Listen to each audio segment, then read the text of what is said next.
কোরআন যে পড়তে বসি, অনুবাদ পড়লে অনেক সময় বুঝি না, সাধারণ মানুষ আসলে বুঝে না যে হঠাৎ আল্লাহ এটা বলে, এরপরে এটা বলে। আমার আম্মাই এই কথা বলে আমাকে, আর কোরআনটা পড়ে তো আম্মা আমাকে মাঝে মাঝে বলে যে বাবা সূরা ইউসুফে হঠাৎ এটা বলতে যে আবার এটা কেন বললো।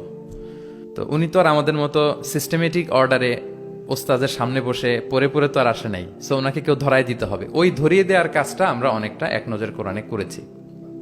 ফলে আমরা কোরআনের কোনো সূরার অনুবাদ পড়ার আগে, তাফসির পড়ার আগে আমরা যদি এক নজরে কোরআন থেকে ওই সূরাটা একটু পড়ে নেই, আমার মনে হয় যে খুব সহজে আপনি সূরাটা ধরতে পারবেন। লেটস সে আপনি প্ল্যান করেছেন এই রমাদানে সূরা ইয়াসিনের বঙ্গানুবাদটা পড়বো, সূরা ইয়াসিনের তাফসির আমরা পড়বো। আপনি সূরা ইয়াসিনের অনুবাদ এবং তাফসির পড়ার আগে যদি এক নজরে কোরআন থেকে জাস্ট 5 পৃষ্ঠা একটু পড়ে নেন, আপনি আগে থেকেই বুঝে যাবেন এই সূরায় কি কি আছে, কি কি বলা হচ্ছে, সেন্ট্রাল থিম কি, মেজর থিম কি, সার নির্যাসটা কি সূরা ইয়াসিনের, এখানে আপনি পেয়ে যাবেন। এরপর আপনি অনুবাদ পড়েন, সহজ, you will get an overall idea. সহজ হবে আপনার জন্য ইনশাআল্লাহ বিইذنিল্লাহ।